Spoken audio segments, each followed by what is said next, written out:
ഈ PV അൻവർ എവിടെയെങ്കിലും ഇരിപ്പുണ്ടോ, ജീവിച്ചിരിപ്പുണ്ടോ? എന്തായാലും ജീവിച്ചിരിപ്പുണ്ട്. കാരണം നിലമ്പൂർ ഉപതെരഞ്ഞെടുപ്പ് വരികയാണല്ലോ. ആ ഉപതെരഞ്ഞെടുപ്പ് വരുമ്പോൾ അദ്ദേഹമായിരിക്കും കേരളത്തിലെ പ്രധാന വാർത്താ താരമായി മാറുന്നത്. ഇടക്കാലത്ത് തന്നെ ഓർമ്മയുണ്ടാകും. കാരണം മണിക്കൂറുകളോളം രാവിലെയും ഉച്ചയ്ക്കും രാത്രിയുമെല്ലാം അദ്ദേഹമായിരുന്നു നിറഞ്ഞു നിന്നിരിക്കുന്നത്. ഇപ്പോൾ അദ്ദേഹം ചില പ്രസ്താവനകളുമായി രംഗത്ത് വരികയാണ്. കാരണം വലിയൊരു വെടിക്കെട്ടാണല്ലോ നിലമ്പൂർ ഉപതെരഞ്ഞെടുപ്പ് മുന്നിൽ കാണുന്നത്. അതിനു മുമ്പുള്ള ചില സാമ്പിൾ വെടിക്കെട്ടുകൾ അദ്ദേഹം പൊട്ടിച്ചു തുടങ്ങിയിട്ടുണ്ട്. നിലമ്പൂർ ഉപതെരഞ്ഞെടുപ്പ് പിണറായിസത്തിൻ്റെ ആണിക്കൽ ഇളക്കുമെന്നാണ് അദ്ദേഹം പറഞ്ഞിരിക്കുന്നത്. അതോടൊപ്പം തന്നെ കേരളത്തിൽ നിന്നും പിണറായിസത്തെ പൂർണ്ണമായി തുടച്ചു നീക്കുമെന്നും PV അൻവർ പറയുകയാണ്. ആണിക്കൽ ഇളക്കുമെന്ന് പറഞ്ഞാൽ അത് നിലമ്പൂര് ശരിക്കും UDFിൻ്റെ മണ്ഡലമാണത് അല്ലേ? ആര്യാടൻ മുഹമ്മദ്, പിന്നീട് ആര്യാടൻ ഷൗക്കത്ത്. എനിക്ക് തോന്നുന്നില്ല അതിനകത്ത് വലിയ ആണിക്കല്ലിളക്കാനുള്ള ഒരു സംഭവം. കഴിഞ്ഞ 2 തവണ അൻവറിലൂടെ അത് ഇടതുപക്ഷമാണ് നേടിയത്. അപ്പോൾ ഇടതുപക്ഷത്തിന്റെ വോട്ടുണ്ടേ, മുസ്ലിം വോട്ട് അതിനകത്ത് വന്നിട്ടുണ്ടെന്നുള്ളതാണ്. അങ്ങനെ ഇടതുപക്ഷത്തിന്റെ ഒരു സീറ്റാണല്ലോ. കാരണം ഈ തുടക്കകാലത്തിലൊന്നും ഈ ഇടക്കാലത്തൊന്നും LDFിന്റെ കയ്യിൽ നിന്നും ഒരു സീറ്റ് ഒന്നും പോയിട്ടില്ല, പിടിച്ചെടുത്തിട്ടില്ല. ഒരു ആദ്യമായ ഒരു ചിലപ്പോൾ സംഭവിക്കാനുള്ള സാധ്യതയുണ്ട്. അത് മുന്നിൽ കണ്ടാണ് അദ്ദേഹത്തിന്റെ ഇത്തരം അഭിപ്രായം. നിലമ്പൂരിൽ എന്തായാലും LDF ജയിക്കത്തില്ല കേട്ടോ, ആരെ നിർത്തിയാലും. അവിടെ ഒരു മുസ്ലിം സ്ഥാനാർത്ഥി തന്നെ ആയിരിക്കും വരാൻ പോകുന്നത്. പക്ഷേ അൻവറിന് അനുകൂലമായ ഒരു തരംഗമായിരിക്കും. പക്ഷേ അൻവറിനെ UDFിൽ എടുത്തില്ലേ, ആപ്ലിക്കേഷൻ കൊടുത്തിട്ടിരിക്കുകയാണ്, കാത്തിരിക്കുകയാണ് അദ്ദേഹം. പക്ഷേ ഇപ്പോൾ ദേശീയ നേതാവാണല്ലോ തൃണമൂൽ കോൺഗ്രസിന്റെ. ഇടയ്ക്ക് VD സതീശന്റെ ഇപ്പം മലയോര ഹൈവേ യാത്ര നടന്നുകൊണ്ടിരിക്കുക. അതിനടുത്ത് ചോദിച്ചു, ഞാനും കൂടെ അതേ കയറിക്കോട്ടെ എന്ന് ചോദിച്ചു. ഇല്ല, എനിക്കതങ്ങനെ ഒറ്റയ്ക്ക് പറയാൻ പറ്റത്തില്ല, അത് ഹൈക്കമാൻഡോ അതോ KPCC മൊത്തത്തിൽ തീർച്ചപ്പെടുത്തണമെന്ന് പറഞ്ഞു. എന്തായാലും അദ്ദേഹം വലിയ പ്രതീക്ഷയിലാണ് മുന്നോട്ട് പോകുന്നത്. അദ്ദേഹം പക്ഷെ എല്ലാവരും ഞെട്ടിച്ചൊരു തീരുമാനമായിരുന്നല്ലോ MLA സ്ഥാനം രാജിവെച്ചതും തുടർന്നുള്ള സംഭവങ്ങളുമെല്ലാം. അദ്ദേഹം പല UDFിന് മുന്നിൽ പല ആവശ്യങ്ങളും ഉന്നയിച്ചിട്ടുണ്ട്, തന്നെ UDFിൽ ഉൾക്കൊള്ളണമെന്ന രീതിയിൽ. ആ സാധ്യതയാണ് കാണുന്നത്. എങ്ങനെയെങ്കിലും 2023, 2026 ആരെങ്കിലും കാല് പിടിച്ചിട്ടായാലും എങ്ങനെയെങ്കിലും അധികാരത്തിലെത്തുക എന്നതാണ് ഇപ്പോൾ UDF നോക്കുന്നത്. അതുകൊണ്ടാണ് സന്ദീപ് വാര്യറിനെ എടുക്കുന്നു, PV അൻവറിനെ പിന്തുണയ്ക്കുന്നു, NSSന്റെ സഹായം തേടുന്നു, പല ക്രിസ്ത്യൻ സഭകളുടെ സഹായം തേടുന്നു. അങ്ങനെ ഒരു കൂട്ടം എല്ലാ കേരളത്തിലെ ഉൾപ്പെടെ എല്ലാവരെയും ഒന്നിച്ചു കൊണ്ടുവന്ന് എങ്ങനെയെങ്കിലും 2026 അധികാരം നേടിയില്ലെങ്കിൽ ആ പാർട്ടി കേരളത്തിൽ നിന്ന് തന്നെ പൂർണ്ണമായി തുടച്ചു നീക്കപ്പെടുമെന്ന് ആ VD സതീശന്, രമേശ് ചെന്നിത്തല അടക്കമുള്ള കേരളത്തിലെ തന്നെ പ്രധാനപ്പെട്ട എല്ലാ നേതാക്കൾക്കും അറിയാം. അതുകൊണ്ടാണ് അവർ ഇപ്പോൾ ഒരു ഐക്യം. ഒരിക്കലും കോൺഗ്രസിൽ ഐക്യമുണ്ടാകില്ല, കാരണം അവർ പല ഗ്രൂപ്പുകളായി നിൽക്കുന്ന ഒരു പാർട്ടിയാണല്ലോ. അതുകൊണ്ട് ആ ഒരു ഐക്യമുണ്ടായെന്ന് ജനങ്ങളെ ബോധ്യപ്പെടുത്തുക, ഇതിനുള്ള ശ്രമങ്ങളാണ് ഇപ്പോൾ നടക്കുന്നത്. പക്ഷേ അൻവറോട് മത്സരിക്കുന്നുണ്ടോ? ഇല്ല, എനിക്ക് തോന്നുന്നില്ല. അൻവർ മത്സരിക്കുന്നില്ലെന്ന് അദ്ദേഹം തുടക്കം തന്നെ വ്യക്തമാക്കിയതാണ്. കോൺഗ്രസിന് ആ സീറ്റ് വിട്ടുകൊടുക്കാനാണ് അദ്ദേഹത്തിന്റെ തീരുമാനം. അങ്ങനെയുള്ള ചില ചർച്ചകളും നീക്കുപോക്കുകളും ഒക്കെ അവിടെ നടന്നിട്ടുണ്ട്. കാരണം ആര്യാടൻ ഷൗക്കത്ത് അത് വിട്ടുകൊടുക്കാൻ തയ്യാറാകത്തില്ല. അല്ല, പക്ഷേ ഇദ്ദേഹം ആര്യാടൻ ഷൗക്കത്ത് അൻവറും തമ്മിൽ നല്ല ബന്ധമല്ല അല്ല.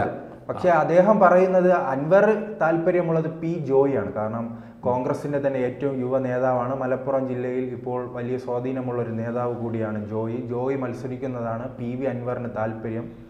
പക്ഷെ അത് കൊടുക്കുമെന്ന് തോന്നുന്നില്ല. UDFിന്റെ തീരുമാനമായിരിക്കും അവിടെ.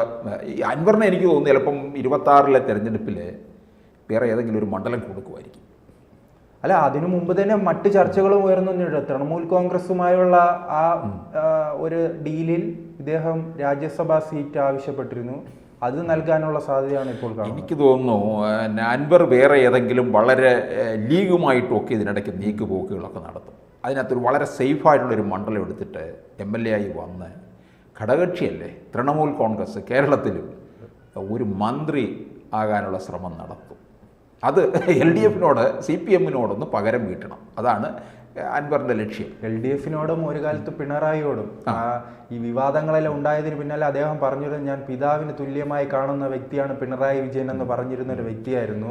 അതോടൊപ്പം തന്നെ പിണറായി വിജയൻ ആരെല്ലാം എതിർക്കുമോ അവരെ ഫേസ്ബുക്കിലൂടെയും ജയശങ്കറിനെ ഉൾപ്പെടെ അദ്ദേഹം പറഞ്ഞ അനാവശ്യങ്ങൾ നമുക്ക് ഓർമ്മയുണ്ടല്ലോ. ജയശങ്കറിനെ വീട്ടിൽ വന്ന് ചാണകവെള്ളം തെളിക്കും, കൊണ്ടുവന്ന് തലയിൽ കൂടെ ഒഴുക്കുമെന്നു ഒക്കെ പറഞ്ഞു. അങ്ങനെ പിന്നെ മറുനാടൻ ചാനലിൽ ഉൾപ്പെടെ എല്ലാരെയും വെല്ലുവിളിച്ച് ഏഷ്യാനെറ്റിനെ വെല്ലുവിളിക്കുക, അങ്ങനെ അദ്ദേഹം വെല്ലുവിളിച്ച് ചാനലുകാരെ എല്ലാം വിറപ്പിച്ചു കേട്ടോ. അദ്ദേഹം പ്രത്യേകിച്ച് സമൂഹ മാധ്യമങ്ങൾ വഴി എല്ലാരെയും വെല്ലുവിളിച്ച് മുന്നോട്ട് പോയതാണ്. ഇപ്പോൾ പിണറായിയെ കണ്ടാൽ തന്നെ അദ്ദേഹം വിരട്ടി വിടുന്ന ഒരു രീതിയിലേക്ക് പോയിട്ടുണ്ട്. പക്ഷേ എനിക്ക് തോന്നുന്നു എന്തായാലും UDF-നകത്ത് ഇവർക്ക് ജയിച്ചു വന്ന് മന്ത്രിയാക്കാൻ എനിക്ക് തോന്നുന്നില്ല. അതെല്ലാം കൂടെ നടക്കുമോ? എത്ര പേർക്ക് കൊടുക്കാൻ പറ്റും ഘടകകക്ഷികൾക്ക് എല്ലാവരും? വിജയിക്കുമോ എന്നത് ഇപ്പോഴും സംശയം. വിജയിച്ചു എന്ന് കരുത്, ചിലപ്പോൾ അറിയത്തില്ല. അൻവറിനൊക്കെ ഉള്ള അവിടുത്തെ ഹോൾഡ് എത്ര ഘടകകക്ഷികൾ കൊടുക്കണം? ഇവരൊക്കെ നിൽക്കുകയല്ലേ. മറ്റേ നമ്മുടെ ഷിബു ബേബി ജോണുണ്ട്. ഷിബു ബേബി ജോണൊക്കെ അല്ല അതാണ് കോൺഗ്രസിന്റെ ഏറ്റവും വലിയ തലവേദന. ഒറ്റ MLA മാരുള്ള ഡസൻ കണക്കിന് പാർട്ടികളുണ്ട്. ഇപ്പോൾ ജേക്കബിന്റെ പാർട്ടിയുണ്ട്, അതെ, പിറവത്ത്. പിന്നീട് ജോസഫിന്റെ ഉണ്ട്. പിന്നീട് MLA ഇല്ലാത്ത ഫോർവേഡ് ബ്ലോക്ക് ഉൾപ്പെടെ പിന്നെ അങ്ങനെ നൂറുകണക്കിന് ചെറുതും വലുതുമായ പാർട്ടികളുള്ളതാണ്. അതിന്റെ ഇടയിൽ കൂടെയാണ് ഫോർവേഡ് ബ്ലോക്കിന്റെ ദേവരാജനെ മാത്രമേ എല്ലാവർക്കും അറിയത്തുള്ളൂ. പിന്നെ അതിനോടൊപ്പം തന്നെ ജോസ് കെ മാണിയെ പുറത്ത് കൊണ്ടുവരാനായിട്ട് ലീഗ് പിന്നെ തെക്കും വടക്കും ഓടി നടക്കുകയാണെന്നുള്ളത്. അതോടൊപ്പം തന്നെ RJD ഉൾപ്പെടെയുള്ള എല്ലാ. അപ്പൊ എനിക്ക് തോന്നുന്നു മന്ത്രിമാരുടെ എണ്ണം കൂട്ടും UDF.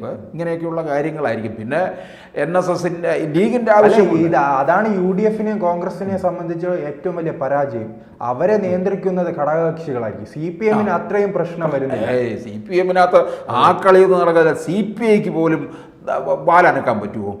അടിച്ചവിടെ ഇരുത്തും. കാരണം ഉമ്മൻചാണ്ടി സർക്കാർ ഇരുന്നപ്പോഴറിയാം കേരള കോൺഗ്രസും അതോടൊപ്പം തന്നെ ഈ മുസ്ലിം ലീഗുമാണ് നിയന്ത്രിക്കുന്നത്. അതോടൊപ്പം തന്നെ ഈ ബാലകൃഷ്ണ പിള്ളയുടെ പാർട്ടിയുമായി ബന്ധപ്പെട്ടുണ്ടായ പല പ്രശ്നങ്ങളും അതെല്ലാം ഉമ്മൻചാണ്ടിയെ വലിയ രീതിയിൽ അലട്ടിയിരുന്നതാണ്. അങ്ങനെ ചെറിയ പാർട്ടി മുതൽ വലിയ പാർട്ടി വരെയാണ് UDF-നെ നിയന്ത്രിക്കുന്നത്. അതോടൊപ്പം തന്നെ PV അൻവറിൽ ആ പാളയത്തിൽ ചെന്ന് കയറുമ്പോൾ അവസ്ഥ ഓർക്കുമ്പോൾ എനിക്ക് തോന്നുന്നു ആ PC ജോർജ് മുൻപ് ഒരു ഉമ്മൻചാണ്ടി സർക്കാരിൽ ഉണ്ടായിരുന്ന ഒരു കാലം ഉണ്ടായിരുന്നല്ലോ. പിന്നെ ഉമ്മൻചാണ്ടിയെ മറ്റൊരു PC ജോർജ് ആകാനാണ് സാധ്യത. എനിക്ക് തോന്നുന്നു ലീഗ് തോന്നുകയല്ല, ലീഗ് 5 മന്ത്രിമാര് എന്തായാലും 5 മന്ത്രിയും ഉപമുഖ്യമന്ത്രി 6ആയി. ഉപമുഖ്യമന്ത്രി കുഞ്ഞാലിക്കുട്ടി.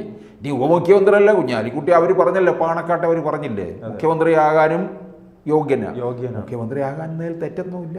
കുഞ്ഞാലിക്കുട്ടിയെ സംബന്ധിച്ചിടത്തോളം വലിയ രാഷ്ട്രീയ പാരമ്പര്യമില്ലേ, അറിയപ്പെടില്ല. അവരൊരു UDF-ന്റെ വലിയ തരംഗത്തിലേക്ക് പോകുകയാണെങ്കിൽ 25 സീറ്റ് നേടാൻ കഴിവുള്ള പാർട്ടിയാണ് പിന്നെ മുസ്ലിം ലീഗ്. എനിക്ക് തോന്നുന്നു ലീഗ് അപ്പം കൂടുതൽ സീറ്റ് ചോദിക്കും.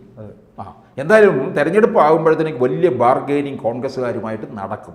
അത് ഇപ്പൊ അൻവറിനെയൊക്കെ എവിടെ കൊണ്ട് നിർത്തുമെന്ന് നമുക്ക് അറിയത്തില്ല. അൻവറിന് ഇപ്പോൾ ഒരു ലക്ഷ്യമുള്ളൂ, പിണറായിയുടെ ആണിക്കൽ ഇളക്കുക എന്നതാണ് അദ്ദേഹം പറഞ്ഞിരിക്കുന്നത്. ഒരു കാലത്ത് പിതാവായി കണ്ടിരുന്ന PV അൻവറിനെ എങ്ങനെയെങ്കിലും പരാജയപ്പെടുത്തുക എന്നതാണ് ഇപ്പോൾ അൻവറിന്റെ ലക്ഷ്യം. പക്ഷെ അതെല്ലാം അതിനെ മതപരമായി നേരിടാനാണ് ഇപ്പോൾ CPM-ന്റെ നീക്കം നടക്കുന്നത്. അൻവറിന്റെ പല പരിപാടികളിലും പങ്കെടുക്കുന്ന SDPI നേതാക്കളെന്നും അതോടൊപ്പം SDP-യുടെ പ്രവർത്തകരെന്നും പിന്നിൽ ജമാഅത്തെ ഇസ്ലാമിയും എന്ന രീതിയിലുള്ള എല്ലാ നേതാക്കളും തുടർച്ചയായി തന്നെ ആ പ്രസ്താവന നടത്തിക്കൊണ്ടിരിക്കുകയാണ്. അൻവറിനെ ഒരു മതത്തിൽ മാത്രം ചുരുക്കിക്കെട്ടി അദ്ദേഹത്തെ ആ നിലമ്പൂർ മണ്ഡലത്തിൽ മാത്രം ചുരുക്കാനുള്ള ശ്രമമാണ് അവർ നടത്തിക്കൊണ്ടിരിക്കുന്നത്. അല്ലെങ്കിൽ അദ്ദേഹം കേരളത്തിൽ ഉടനീളം തന്നെ സ്വാധീനം വർദ്ധിപ്പിക്കാനുള്ള ശ്രമമാണ് നടത്തുന്നത്. അത് നാം ചേലക്കരയിൽ കണ്ടിരുന്നു. ചേലക്കരയിൽ അദ്ദേഹം സ്ഥാനാർത്ഥിയെ നിർത്തി 3000-ലധികം വോട്ട് നേടി അദ്ദേഹത്തിന്റെ കരുത്ത് തെളിയിക്കാൻ ശ്രമിച്ചിരുന്നു. കാരണം അതൊരു വോട്ടായിരുന്നു. 3000-നും 4000-നും ഇടയിലുള്ളത് ഇദ്ദേഹത്തിനെ പോലെ ഒരു നേതാവ് അവിടെ നിർത്തി ഈ വോട്ട് പിടിക്കുന്നത് കരുത്ത് തന്നെയാണ്. അദ്ദേഹം പല മേഖലയിലും പിന്നീട് മലയോര പ്രദേശങ്ങളിലെ ജനങ്ങളെ അഡ്രസ്സ് ചെയ്യാനായി ഈ വനം വകുപ്പിന്റെ ഓഫീസ് അടിച്ചു തകർക്കുന്നു. അങ്ങനെ അദ്ദേഹം ഒരു കേരളത്തിൽ മുഴുവനായ ഒരു തൃണമൂൽ കോൺഗ്രസിന്റെ നേതാവാനുള്ള ശ്രമത്തിലൂടെയാണ് മുന്നോട്ട് പോകുന്നത്. അപ്പോൾ ആ ശ്രമം UDF-ന് എത്രത്തോളം ഗുണം ചെയ്യുമെന്ന് വരുന്ന ഉപതെരഞ്ഞെടുപ്പിലെ മനസ്സിലാക്കാൻ കഴിയുള്ളൂ. ഉപതെരഞ്ഞെടുപ്പിൽ വിജയം കൊയ്യുകയാണെങ്കിൽ UDF-നെ സംബന്ധിച്ച് ഏറ്റവും നിർണായകമായ ഒരു ഘട്ടത്തിലൂടെ ആയിരിക്കും അത് അവർക്ക് കടന്നു കയറാൻ കഴിയുക. നാം പാലക്കാട് വിജയിച്ചു എന്ന് പറയുമ്പോഴും മറ്റ് പുതുപ്പള്ളിയിൽ വിജയിച്ചു എന്ന് പറയുമ്പോഴും തൃക്കാക്കര അവിടെ വിജയിച്ചെന്ന് പറയുമ്പോഴും എല്ലാം അതെല്ലാം UDF-ന്റെ സീറ്റാണ്. ആദ്യമായി LDF-ൽ നിന്നും ഒരു സീറ്റ് പിടിച്ചെടുക്കാനുള്ള സുവർണ അവസരമാണ് ഇപ്പോൾ UDF-ന് മുന്നിലുള്ളത്. കൂടുതൽ വാർത്തകളും വിശേഷങ്ങളും നിങ്ങളിലേക്ക് എത്താൻ ABC മലയാളം സബ്സ്ക്രൈബ് ചെയ്യുക, ബെൽ ബട്ടണും അമർത്തുക.